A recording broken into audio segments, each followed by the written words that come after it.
Welcome, ladies and gentlemen, to another episode of Firelight Studios. I'm Larry Allan, man, and we're here tonight with one of my favorite guests, Luis Alicea. Luis, how are you doing today, man? Good, man. Yeah? Happy to be here. How's life right now, man?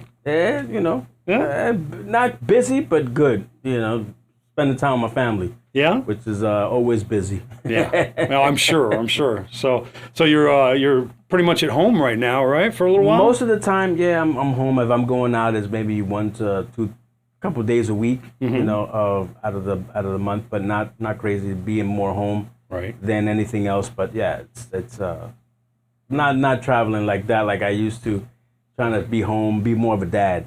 Yeah. Well, for those of you who do not know who Luis is, he is a world-class drummer, man.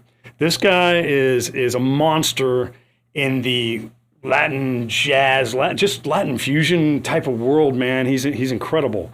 And, he works with some of the biggest. This guy's had a career that you would not believe. And he's an insightful, nice gentleman, too. He's got a lot of brains, man. This guy is, I met Luis a little while ago, and I got to know him a little bit at one of his drum clinics. And so I know you do those. You don't do them real often, but, you want to talk about those drum clinics real quick? Yeah, it's just a lot of fun, man. I don't do them often because when I get called to do them, I'm usually on the road. Now that I'm home a little bit more, they might pop up more often than they should, just because a lot of people want insight of what I really do and how I do things, and not just the touring, but how do I manage touring and life, which a lot of guys still don't understand. So it's just, a lot of the times, and also what I like to do in my clinics, I don't like to play by myself. I like to bring a band with me and my friends. So the last one that we did that you saw me at, I brought Gumbi Ortiz, I brought Elias Tona, I brought Edipson Gonzalez, Aaron Ferre came out, and Kenny Walker came out. So New Groove City, Electric Rendezvous, part of ish, So I like to do things with the band because I want people to see that it's not about just me. It's about a unit. Right. It really is about a unit. Yeah. Well, you guys were incredible, man. I mean, I was so blown away that day. And, my infatuation with that style of music, we've talked about when I was a kid, I went to see Al Di Meola. Oh, yeah. And, and you, just the association, the fact that you played with Al and so many other greats. That was a school in itself. I'll bet. That's a school in itself. I mean, if you ever had the privilege of playing with Al or sharing the stage with Al, you'll find out it's a school. Mm-hmm. He's very intense. What I love about Al is the fact that he's kind of laid back in the teaching stuff. He'll teach you for hours. Right. He'll literally sit there for hours teaching you a part, and it's a school. Right. That's all I can say. It's a school. It's really being aware of your surrounding, being aware of how loud you are on stage, and stuff like that. So he likes hearing people from their positions, which it's an old school thing. Right. Because now everybody's got in-ears and just play, but you don't get the dynamics. Yeah. That you get with being a live band and having monitors everywhere and learning how to play off of everybody else. It's a school. It really is. It's a school. Yeah. Well, you say if I ever play with him, but there's no chance of that ever happening. Okay. The only thing he might hire me as a jester to make you guys laugh. That's about it. But with that being said, man, you make Tampa your home, right? I made Tampa my home in 2004. Come from Jersey, and born and raised. And 2004 decided to come here and just change the pace, change the life, really.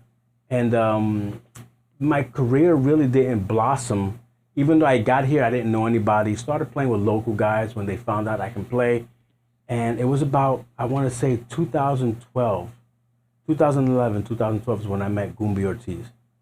And that right there is where everything changed for me. We created New Groove City, which came out of the Latino Project. That was his band that he had for years. It transformed it to New Groove City once I joined in. And that was a freight train of a band. Oh my God. It still is.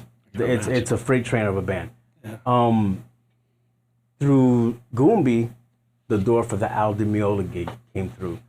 And that started in 2015. And 2015, it took off and been doing music full time ever since 2015. That's amazing. That's a dream life, man. Yeah. Right? something you always dream of, and then it happens. And, Yeah. You know, we gotta put it into the air. And we've talked off camera about your family life growing up and the institution that was instilled with you with the music and the completion and the perfection of the music. Oh yeah. So I was born and raised in a Christian home, family home. My grandfather was a minister. So my dad, my uncles, my aunts, they all played in church, and they all play. So the one thing I learned throughout the years with my dad was the dedication my dad had playing his instrument every day. He picked it up all the time. But on Saturdays is where at 7 in the morning you heard the amplifier turn on, crank in, you know, that, and you're like, he's going at it. And then when we had rehearsals, when I was fortunate enough to get a little bit older and join the band and be the drummer for the band, when my uncle, after my uncle moved away from Jersey, I became the drummer of the band, and rehearsals were intense. It was like, you know, you're talking about, I'm playing with grown adults. I'm 7, 8-year-old kid, and rehearsals were 13, 14 hours. Wow. They weren't short. They were long. That's You were boot talking camp. about getting to rehearsal at 8 o'clock in the morning. We weren't leaving until 10, 11 o'clock at night. Wow. You know, so for a kid, it's a long day. But I grew up getting that discipline where rehearsal was needed. And my dad was one of those where if we got to a certain spot in the song, it stopped. Okay, let's fix it. Now let's go back to the beginning and go right up to the. If we made the mistake again, no, go back to the beginning. We would never pass the mistake just because, okay, we'll fix it later. No, we fix it now. But every time we played, we did a show or we did any type of wedding or event, the band sounded like a record. It sounded like a record. There was no hiccups, no nothing, because the discipline that my dad put in the band was that of, come on, we need excellence. So I kind of got into that same mode, and I see the same thing with Al. Al's the same way. Al's, you know, very big on rehearsals, and he wants parts written and played the same way all the time, which kind of reminded me a lot of my dad. So the rehearsal part with Al, I didn't really like mind, because it reminded me a lot about dedication, and him and my dad are around the same age. So it's like, you know, they come from that school. And I know that Chick came from that school. So Chick taught Al and all those guys how to be the same way, how to dedicate themselves. And Chick has said it before. I've seen interviews where he really gives respect to Al for being, you know, very dedicated in his work ethics. You know, he was really hardworking. Yeah. Well, and the thing is, I've been around you enough to know your work ethic is sick. I mean, dude, you even this interview, I know how you rushed to get here. I know how hard it was for you to make this happen. You know, you have a busy life, man. And so I should say, I appreciate it, man. You're an awesome Thank you. guy. I appreciate you, Thank you very much. Thank you very much. Yeah. I'll tell you what I'd like to do right now is I would like to show some, there's been a slideshow kind of running down there in the bottom. Okay. So what I want to do is I want to go full screen with that. Cool. And and I'm going to let you talk about that for a few minutes and just, you know, I'll change these slides as you're ready. Okay. Cool. Thank you so much, man. Hey, that was actually Open Jazz. The Jazz Open in either Stuttgart or Munich. That's in Germany. That was actually my last show with Meola. Right. That's at a castle over there. It's outside, really nice venue. Very cool. It rained a lot, but it was nice, venue. Yeah. Very cool, man. Yeah. Same shot. Same place. There's Gumbi, his silhouette of. Yeah. That's the same stage. That's some headshots that I got done at the house with my brother-in-law. Yeah, those are good-looking shots, man. My Spinelli drums, of course, John. The lighting on that is great. The side lighting, I love that. It's very dramatic. You know, yeah, it's great. You know, he's pretty creative with what he does. You know, absolutely. That was a cool shot. Oh, my Spirit of Samba people. That's a group that I play with out of Orlando. We do entertainment here in Tampa. You know, in private events where we play some samba. Right. You know, kind of samba-ish with DJ and the girls dance and stuff like that. It's a good time. Yeah, it's a really good time. Man. Yeah, it sounds like a blast. There's Meola, and there's Gumbi, and there's Carmelo Medina. He's our guitar player for Electric Rendezvous. That's over there at Dupree Studios. Yeah, man. Al surprised us while we were rehearsing with Electric Rendezvous. He showed up. Yeah. That was really cool. That is so cool, dude. Yeah. That's my old man. That's my dad. The reason you are. That's the reason why I'm here. The musician you are. Yeah, that's him. Oh, this was cool. This was at a school in Henderson Hammock at Tampa. My friend's the director of music there, Adolfo Juarez. And every so often, if I'm available, he has like a big ensemble, and he comes and he's like, "Can you come play with the kids? They love playing with you." And so I go play drums with the kids, and we'll set up like 3 drum sets and we'll play together. It's really cool. You know, I try to do it every once in a while. That's me playing for giving, I think, Wine the Blues or something like that. It was a blues gig. I forgot who it was with. It was here in Tampa. That's probably a backstage picture. Yeah. You know, it's New Groove City. Live at the Palladium. You know what's funny? We have a show coming up, October 29th of this year, with that same lineup. Even Evan Garr. Evan Garr's in that picture right there. Evan's now the violinist for Stanley Clarke, which he played with us with Al Di Meola.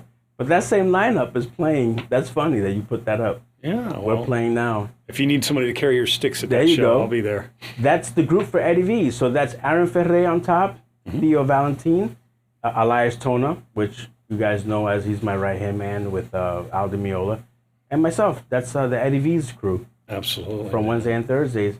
Oh, that's a cool shot. That's an old shot. This one, I want to say this is about 2012, maybe? The gentleman in the middle with the shirt with the gold, he's a very famous Christian artist. Oh, really? Yeah, very famous. This guy's big in the Dominican Republic. He's huge. He came down to Tampa, and we put a band together for him. And this is a group of guys that right now are doing very well. You know, Chris Bonafé, Tito Ortega, Ivan Santiago, Adolfo Juarez, he's in the very back, and Michelle Salazar, bass player, phenomenal bass player here in Tampa. Wow. Yeah, these guys Very are great. cool. Oh, this is a group shot from a group that came down from Puerto Rico at the studio. There's my brother-in-law in the middle with the flannel shirt and the New York hat, of course. Yeah. Yeah, the group from Puerto Rico. Awesome. Another group in Tampa, great group of guys. We were shooting a video shoot. There's my man, Elias Tona in the back again. Tito, Chris Bonafé, Elizabeth Olivero, her husband. You know, it was an album release that we did, and we did a video shoot for it. It was cool. A lot of local work in Tampa. Oh, look, my box kit. Doka Percussion, my endorsement. Yeah, here's your big chance to sell it, man. Go for it. Hey, man, they already came out with a new one, so it's not even brown anymore. Yeah, it's blue. Oh, that's such a cool. And it's great, but it's a cool little thing. I use that a lot with the Carl Fisher band with Sunshine City Brass. It's kind of like a kit in a box, right? It is. It's a suitcase. Yeah, so that's everything so cool. just pulls out of it. So cool, man. Now I want one now. Yeah, those are cool. There's me and the old man again, and Di Meola. That's when he came with the trio to Clearwater. Yeah. And we came to see him when he came with the trio. Unbelievable. Yeah. Oh, that's my first gig, my first actual gig in Scotland with Ari and the Alibis. Wow. From here in Sarasota. Holy cow, man. Yeah, man. Oh, that's awesome. And that's the first tour that I did with Al, and that's Philippe Sace to my right, and Gumbi and Elias. That was my first ever tour. So and that was the last show of the tour was there. I remember that basement. We were in a basement somewhere underneath the stage. Really? Yeah. Were you recording there? Or is that No, what we you were doing? we were on tour. It was our last show, and we were that was our green room. It was some You were just basement hanging. downstairs. Wow. They were just hanging out. Yeah. The first Electric Rendezvous. That's Justino Walker, LaRue Nicholson, myself, Gumbi, and Elias Tona. That's the first version of Electric Rendezvous. That's actually the record Warrior. It's with that band. Yeah, I played with Justino he's a many bad times. boy. He is unbelievable. Yeah, That he's kid, a bad boy. When he was 16, he was a prodigy. Yeah, you know. he's a bad boy. Yeah. And that's right there. That's the flyer for our first ever gig in Russia.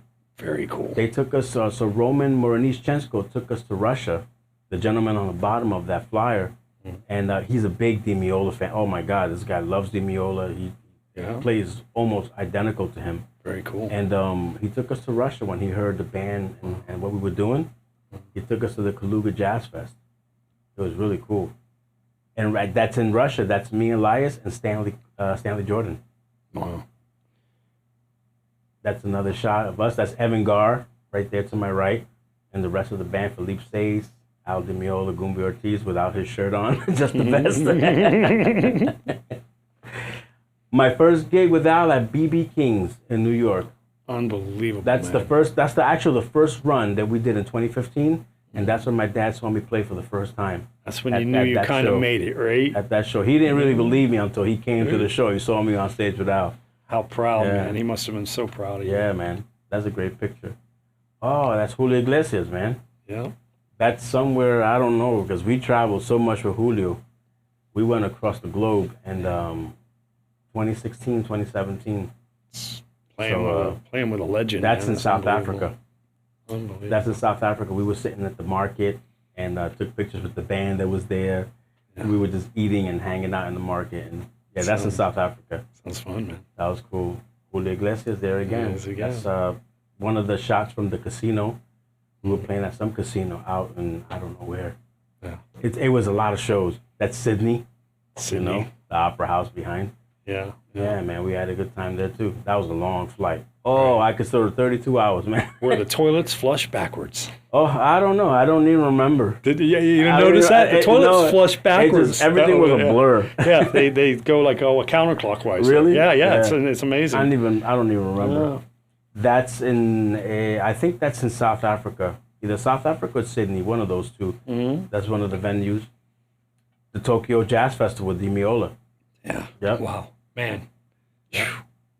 There's another shot of me and Julio. Julio was always in front of the drums, so all the shots that they get of Julio, I was behind him. Oh, that's cool, man.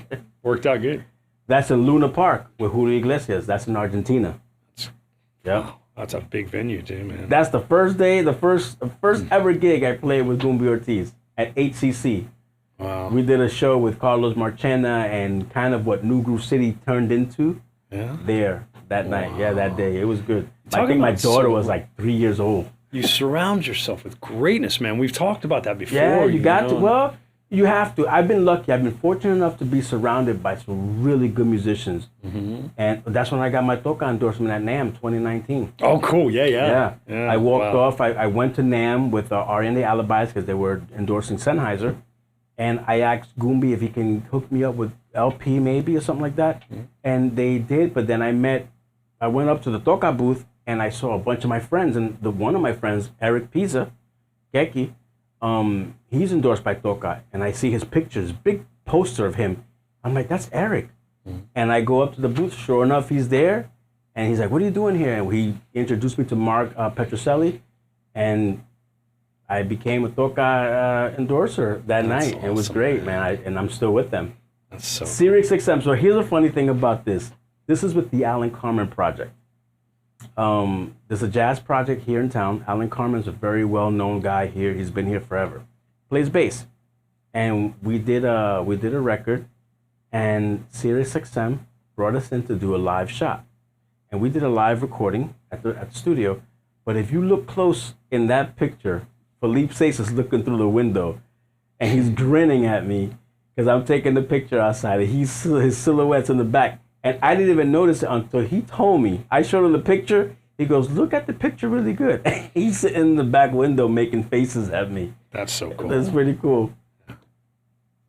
There's Mark Antoine. There's Felipe Sace and Alan Carmen. There it is. And in that picture, the same group of guys with Kenny Anderson on sax. Mm-hmm. Yeah, that was a good time. My man, Bernie Williams. That's at NAMM. I met him at NAMM 2019, and then we became really good friends after that. And every so often he plays with Carl Fisher, or Carl Fisher plays with him in his band. And then he comes, and when he's in the Bay Area, he'll call me, hey, man, you want to hook up? And we go and play. He's a great guitar player. That's so cool, Excellent guitar player. You recall when I first saw that picture, and you're not a small man. You're a good sized man. You're an average man like I am, about that size. He's big. This man is large. I had to ask you if that was just the angle, or if he is really that large, because that's a big man. Bernie's a very big dude. That's my single, Tambore Azul, produced by Mario Rodriguez. Also a great bass player from New York, who also played with Al Di Meola. Right. Wow. Yeah. Wow. Yeah. The man, the legend, Dave Weckl, met him at NAMM 2019. Yeah, we have that mutual connection there. Yeah. We'll talk about Jay Oliver. Jay Oliver, yeah. Yeah, I mean, his that was a shot for Spinelli when I first got my endorsement with John. That's actually my kit. That's the kit that I took home. That's a good-looking kit, man. That's the kit that I have at home. That's the one that I ended up taking. Yeah. Yep, that's John's shot. And John shot that cover for his not magazine, but his kind of like shot of Facebook or his internet promotional thing, type his social commercial media thing. stuff. Yeah. And Sean's a big promoter, boy. And then you'll see the only one that's not on there is Ted Eye, which is the Carl Fisher band, and then also the Sunshine City Brass. But Julio's there, Aldi Meola, the Alan Carmen Project, Electric Rendezvous.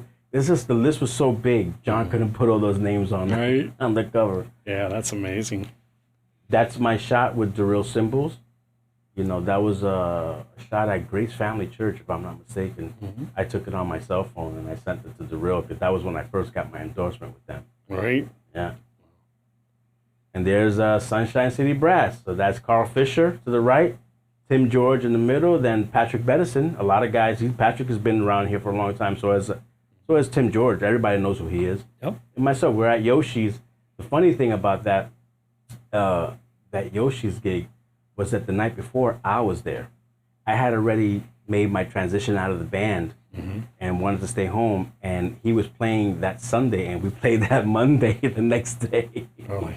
Wow. Which was pretty cool. So I got to hang out with the band and the guys the night before. We got in the night before, and we hung out with them in the morning. It was really cool. It was a nice thing. A lot of people do not realize we're located in the Tampa Bay area. Yeah. And a lot of people do not realize the caliber of talent in this area, man. There's a ton. Unbelievable. There's a ton of guys that can play their butts off.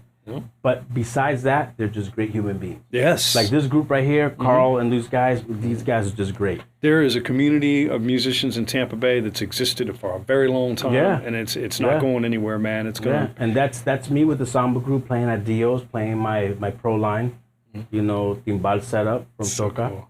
Yeah. And we'll go into that too. So you're not just a drummer, you're a percussionist and well, a good one. I try to be. I try to be. Oh, be modest now. Come on. Yeah, I try to be. I mean, I glue myself to guys that play better than I do in the fields that I don't often play.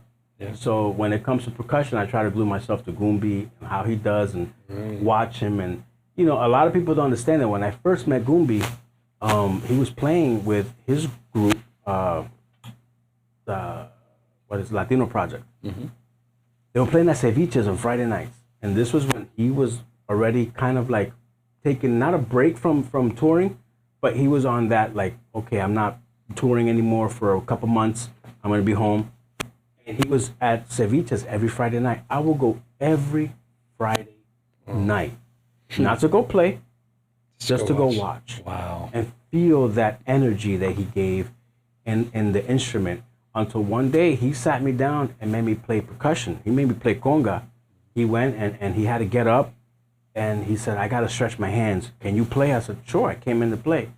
And that became a habit where every second set of that show, I would come and play percussion, not drums. So it was really nice where he taught me. He took me under his wing. He started really teaching me how to play, proper things and how to feel proper things. But I'm like I said, I was just a fly on the wall every Friday night. Didn't think that this was gonna go into something, because it led from Aldi Meola to Julio Iglesias, from there to just locally playing everywhere and recording on a lot of stuff. Alan Carmen, Carl Fisher with Ted Eye, Sunshine City Brass. We have stuff that's out on iTunes, Spotify, and stuff like that. Even Al, we're on Al's Elegant Gypsy's 40th anniversary record. Which is great. So it led to a lot of great things. And so for me, it was very important to kind of nourish a lot of that. And where would it take me when I got back home? Right. Because that's a lot of things. A lot of guys, they decide to go on tour, but what happens when the touring stops and you got to stay home? What you going to do? Yeah. So that was really important. Correct me if I'm mistaken, but all of this has really happened for you in the last decade. Am I correct? Yeah, since 2015. So you're looking at now 2025. It's been 10 years. Yeah. So a lot of guys have been doing this way longer, but really haven't stepped foot outside of just playing locally. I've gotten the privilege to, and a lot of people tell me, oh, but you got lucky because Gumbi's there. Yeah, Gumbi. He's a father figure to a lot of musicians here in this Tampa Bay area. He really is. But if I didn't come prepared, if I didn't play, then what point? There's no point. I have to bring that. Right. So Gumbi shows me the door. I walk through it, I have to be the one to keep my job. Because if not, then I'm just coming home. Right. You know, so yeah, so but 2024 was great because we really did see a lot of Europe with the Meola. And then I decided I said, you know what, I need to be a dad. I got, kids that are relatively young. One is going to be 16, my oldest, then a 9-year-old and a 6-year-old. I want to be home. I want to be able to just nurture that because money I can always get. Can't replace time. I can't replace time. And I'm starting to see that my kids look for me more. Yeah. And I like that. I appreciate that. And you know what? I think it's time for me just to be local. I can still go out maybe 1 or 2 weeks at a time, but I'd rather just be home and do the local things, record, produce, which has been really good. I've been producing a lot of stuff here locally for local people, which keeps me busy. Right. It's really, I'm okay with that. Yeah. Well, speaking of your family, I was lucky enough to meet your family or part of them. I believe all but one of my oldest. Yeah. And what a group of people you were responsible for, man. I mean, they're polite, they're wonderful kids. Your wife is gracious and beautiful, and it was a pleasure to meet your family, man. Yeah, they support everything I do. They really do. They come out to everything. They try to come out to everything I do, and they love it. They're not just sitting there like, oh, daddy's playing again or whatever, or my wife's like, oh, I can hear this every day. Yeah, right. They're supportive of what I do because they know that this is what I like to do. Yeah. But at the same time, when they want to do something they like to do, I got to be there. Right. It's 50-50. So right now, I'm enjoying the fact that I can be home, take them to school, pick them up, take them to volleyball games, take them to any type of extracurricular activities. I'm being a dad. Right. Being a dad. The time goes way too fast. Yeah. Yeah. Well, it's all fine and good. You got a great family life. You've got a career. But the people that have never heard you play, they've never heard you play. So we have a video here I'd like to play. They're not missing anything. Oh, come on, man. You're just way too modest. I'm going to tell you right now. You really are. But I have a video here I'd like to play. Okay. And then we'll talk about it afterwards, a little bit. So this is the first video. We have a couple. We're going to take a break and do some stuff in between and talk, and then we'll come back to another one. Okay? Cool. Sounds good.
Dude, that was unbelievable. I'm telling you right now, man. That and you know, I am so privileged because that was recorded in my studio. Yeah. And with the great Jay Oliver.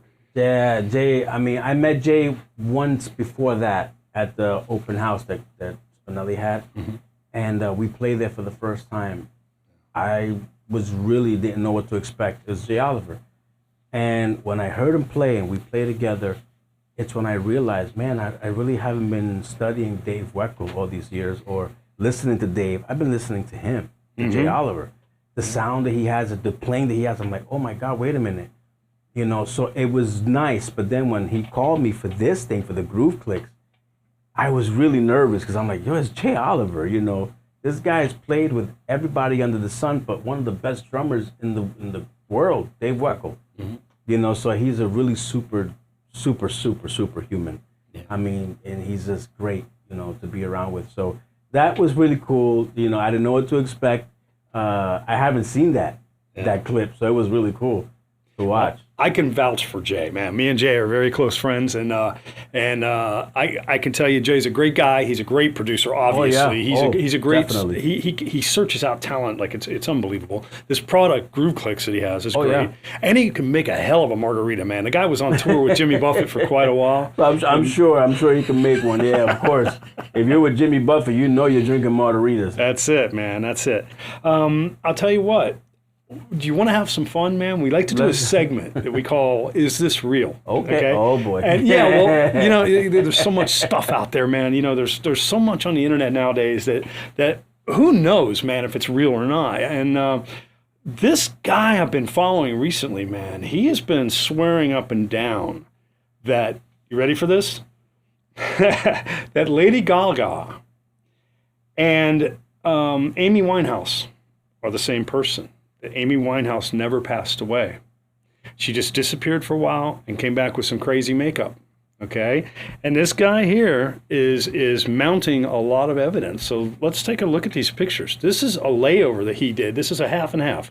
That is Lady Gaga on the right, on the left, and that is Amy Winehouse opposite. Okay? That matches up pretty good, I have to admit. You know, I'm not one to say whether I believe or do not believe on this. I like to leave it up to the viewer, but I love to discuss this stuff. You know, I think it's really cool. So check this out.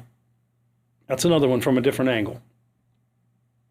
Now, this is this guy's smoking gun. Okay, and I'm going to talk about this guy in a second. He is all over TikTok, Facebook, the whole nine yards. Now, this is his smoking gun, and that is Amy, okay? And that is Lady Gaga. There they are side by side, okay? You guys need to look this guy up. He's incredible. He's doing everything he can right now, and I will put his name in the credits down below. But as you see up close, I mean, that's Lady Gaga and Amy Winehouse side by side. That's a little bit hard to swallow, you know. I mean, so with that being said, man, I think it's kind of a cool deal we got going on there. You know, what do you think of that? I mean, hey, if it is, it is. I don't have the money to disappear and come back as another artist. So, but I got to tell you though, as an Amy Winehouse fan, I hope it is. I hope she is. You know, and you know the other one right now that's big and it's all over the place, man. Is this old man Bob something? That Elvis. is Elvis. yeah. And we're gonna cover him next week. And I just get the biggest kick out of it. We've done UFOs on here. We've done all kinds of stuff, man. We've done the Mandela effect, you know. And I don't have an opinion about anything. I'm about as close to doing that as giving opinions on politics or religion. You know, I just don't do that either. You know, it's a good source of entertainment for sure. It is. It's fun. So it's especially now with all the craziness that we're going through. Oh yeah. It's a good way to disconnect from all the craziness that's going on. A little bit of relief. Have a little bit of fun. Yeah. You know, a little bit of relief. So, you know, I'll tell you what, man. I would like to. What I really want to do is I want to show another video. Cool. Because this is another one that I did. This is a remote I went out and did at Spinelli. This was at your clinic, I believe. Okay, or was this was it at the clinic or was it this was No, this was a clinic. This was the clinic, right? Okay. If you did this one, this was the clinic. Okay, well very good, man. Why don't we go and check that out right now? and then we'll talk about it afterwards. All right.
Dude, are you serious? I was so lucky to be there that day. I was telling you off camera, man, that I literally got an adrenaline rush that day. I had a hard time walking out of there. My knees were weak. It was a lot of fun. That was the clinic that John, I mean, they put that at the last minute. Mm-hmm. And I was so grateful for the guys that said yes. Because I don't like doing clinics by myself. I really don't. It doesn't show anything. I don't have any great skills. The skill that I do have is that I like to listen to the guys and play along the guys that I'm with. So to have Ederson Gonzalez on piano, that dude comes from a well-known band in Venezuela called Waco. I mean, these guys have been together 50 years, and I think more than 25 years he's been with that band. Yeah. They're amazing. And Gumbi and Elias, forget about it. You know, it's just a lot of fun. And that was no script. That was just, hey, what are we gonna play? Okay, Armando's Rumba. Okay, let's go. You know, and so it was a lot of fun that day. We really did have a lot of fun. Yeah. We actually exchanged numbers that day. He's probably gonna come on the show. That was everybody in that group that day came over. They're so friendly and approachable.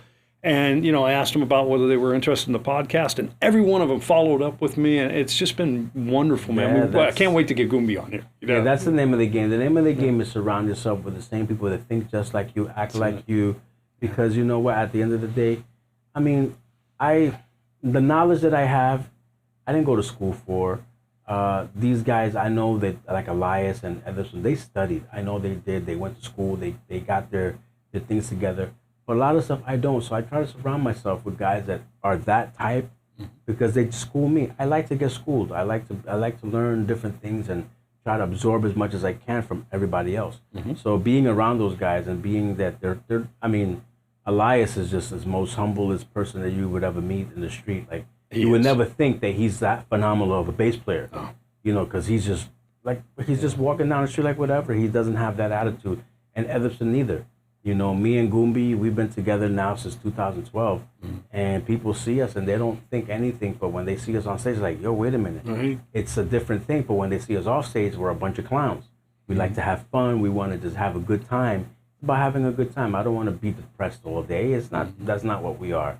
And we try to bring that joy to everybody else, and we're like magnets. We are just attract, you know, so I love that. I love that energy. I love that positive vibe all the time. The day we did Groove Clicks, Elias showed up. Yes, he did. We weren't prepared for him to actually record. He did bring everything, and we could have recorded him, but we were not prepared. We didn't know he was coming. But that is the day I met him. And by nature, I'm a bass player. I grew up as a kid being a bass player. So I look up to these guys. You know, that's why I love percussion so much. That's why I love drums so much. That's why I surround myself with great drummers, you know, because I'm primarily a bassist. But I'm not him. That man is a dynamo. He is unbelievable. Yeah. So I have the opportunity to play with him every Wednesday and Thursday at Eddie V's. And then when there's a gig that comes up, whether it's a private event or a big event that I'm putting a band together for, he's my first call. Yeah, I can imagine. He's my right-hand man. We think alike. We play alike. You know, we don't even look at each other sometimes at Eddie V's and we're playing the same lick. And we turn around and look at each other and we're like, that's right, you know? And people look at us like, did you guys rehearse that? Like, no. We just have that language. We've been playing with each other so long that it just becomes a second nature, the lines that he does. Like, and I'm the same way with everybody. Like Tim George, he's a great bass player. We've been playing long enough that I understand the concept of how he goes and how he plays. Michelle Salazar, those guys, I already know their feel, but you know, the chemistry that I have with Elias, like nobody else. Yeah, I can understand it because with Spinelli, I've been playing with Spinelli now for, I don't know, a couple decades. Yeah. And we do that exact thing. We look at each other like, are you kidding me? We just did that. Well, that was cool. Yeah. That was really cool. And we surprise each other sometimes. You know, we're just right in that groove and the changes and everything. So I understand where you're coming from, but what a feeling, man, right? Yeah, there's none like it. No, there's none like magic. it. You can't, no amount of practice can simulate that. No, it is absolute magic, man. So my question to you is, do you have, I know you're quite the entrepreneur and you may be keeping some of your business secret, but you know, you got anything going on right now that big in the works that you want to tell the world about? Not really, not big in the works. A lot of people have been asking me if I'm going to come out with the production. Even my guys, Elias, was like, "Oh, you work on the production?" Not so much myself. Electric Rendezvous is. So I'm starting to gear up Electric Rendezvous. I think we just released another video sometime this week. I think last week or something like that. And this one includes Evan Gar. So, like I said, we've been working on some stuff behind the scenes with Electric Rendezvous because I think that this music people don't play it often the way it should be played. They're taking for granted what, the era that the 70s brought, the 80s brought, and it's something else, man. And I think people are afraid to play it, or they just don't give it enough credit. And I appreciate the era that I was born in. And I appreciate the music that these guys were playing back in early 60s, 70s. So, Electric Rendezvous is doing that, and I want to keep that torch lit because I see that fusion era just dying out with the guys that are playing, like, Stanley Clarke and Al Di Meola, those guys. And I want to really keep this torch alive with our band and the music. And still give it our rendition of who we are and make it relative to what we're at now, but still have that 70s, 80s vibe, So, that's the thing that we're working on the most right now. We got a couple shows in the works, but like I said, for myself, I'm not doing anything big. I'm just really focused on, I don't like to go nowhere by myself. I take people with me, and if I'm going somewhere, I'm going with somebody else, and I'm taking them on my back, So it's not about myself. I'm just trying to make sure that, we can have work for another 20 years. Yeah. That's it. Well, I'll tell you what, I'm looking forward to hanging out with you. Yeah. And you can take me with you anytime you want. There you go. But the bottom line is, man, I want to thank you for coming here tonight. And I know, and you cut short your production. I know you produce for other people. You did mention that. Yeah. And yeah. So keep that in mind, guys. Luis is available. He's easy to find. He's on Facebook. He's all over the place. That is one thing that I really do appreciate about you, man. You are really attainable. All of you guys are, you know. And the other thing I'd like to say is, the Latino feel is happy.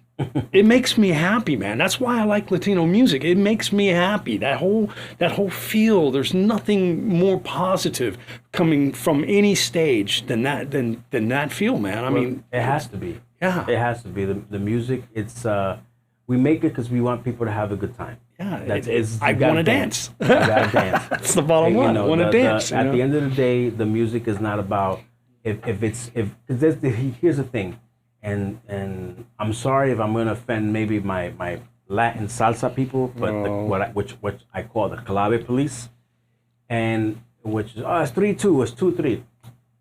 My thing is, does it feel good? Yeah. Does it feel good? Make it swing. I don't care if it's clave is 2-3 or 3-2. Let's make it feel good. And when we lose the politics of those things, we start making real music. Yeah. You want to make people move. At the end of the day, you want to make people move. You want to make people feel what your intention of that hit was, or that riff, or that fill, or that chord.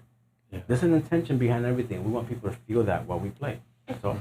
Absolutely, man. Yeah. Well, I can tell you, I feel it. I say it makes me want to dance, but I refrain from dancing because I don't want your audience to leave. Okay, right? But at any rate, listen, man, I want to thank you so much. It means so much to me that you came out here. And there's a story behind this. We had 2 takes, and we have a blooper reel from the first one. So, I forgot to put my pants on that day. And no, not really. Not really. Little technical issues and stuff. So, Luis was good enough to come back. Luis was good enough to come back here and actually do this thing again, man. And you're an incredible person, and I want to thank you so much, man, welcome, for just welcome. So say goodbye to the world, man. Well, goodbye, world. Thank you for watching. A little bit of insight of what I am and who I am and what I've done and where I come from. A lot of people may not know. Maybe people don't want to approach me to ask me. And the one thing that I tell everybody, I'm approachable. I may not look it all the time because I come in with a game face of what I want to do. I just want to get to where I'm at and follow, just get things straightened out before I start fooling around like I normally do. But no, just I'm very approachable, so just ask me whatever you guys want. I mean, there's a lot of guys that are trying to start in this industry that don't know where they want to be or where they want to go. And right now, like I tell everybody, just, you got to try things out, especially if you're young. If you're young, you have no family, you have no obligation, go get wet, get your feet wet, move, get out of the town, get out of the city, go see other things, But if you're looking for that experience and you need a little bit of maybe knowledge, I don't know it all, but I can find the information for you. Yeah. And I surround myself with guys. Gumbi's he's my go-to. This guy has been there, done it multiple times, and I've seen the results. Yeah. So, if there's something that you're looking for that you need, just please don't hesitate to call me. Or even, I'm not hard to find. If you guys know, I'm on social media all the time. I am not hard to find. Leave me a message, we'll link up. And hopefully we'll see you in the next show. Yep. If you roll in on him and he's setting up his drums and he has a game face on, just let him put his drums up first, man. Ready? Yeah. That's all I want to do. I want to be able to get myself set up, because here's the thing. I haven't set up drums in a long time because usually my stuff is always set up. So I'm always forgetting something. So I'll show up to a gig with either out of pedal or out of throne or cymbal bag is gone. I'm like, so I just let me be for at least 10 minutes. And then you'll see me that I'm all loose. Let's just go. What do you guys want to know? Yeah. There's nothing to hide. Speaking of setup, I should probably throw this in. Spinelli drums, you play Spinelli drums, and they have to be one of the easiest drums to set up, are they not? Yeah, they are. They are in the sense of it takes a lot of time where you have to start throwing toms on, and now the glide and slide, you forget about, like tightening up lugs, the quick release legs on a bass drum. Even the tom legs, quick sliding on the tom legs, it cuts the time in half. But what I love about the drums, they're not heavy. Yeah. They're just not heavy, so you're not lugging around 20-pound drums on your back, which was killing me before, where a bass drum can normally weigh between 30, 40 pounds. These things, you can pick them up with one hand, and it's a 22-inch. Yeah. So that's what I love about that. And they're drums made by a drummer who understands the concept of, we got to get in and we got to get out. Yeah. Well, we talk about your accessibility and so on and so forth. And the one thing that I've always said my entire life is that visibility creates credibility. And you understand that fully, not that you need to create credibility because all you have to do is pick up those sticks. And that's about what it's going to take. So I want to thank you one last time from the bottom of my heart, man. It's guys like you that make me. That's what it is. I mean, without you guys surrounding myself with greatness, I'm nothing. I'm absolutely nobody. You're so thank you. Welcome. Thank you so much for coming. You're welcome, man. It's a pleasure and an honor to be here. And, hopefully, we can get this out to the world and, let's see what goes on. But all the best to you and your future endeavors as well with the show. Thank you so much, Luis. We're gonna get on out of here tonight, man. Go home and maybe eat something. There you go. So, goodbye, world. Thank you so much. And it's only goodbye till next Tuesday. Till next Thursday, actually, is when we release. We tape on Tuesdays. We release on Thursdays. So we're looking forward to that. Looking forward to seeing you guys. And please, man, smash that like button. Subscribe. We need subscribers. We're not going to be able to do this for long if we don't have subscribers, okay? So please, smash that subscribe button. Thank you so much for watching, man. We love you. Thank you once again, Liz.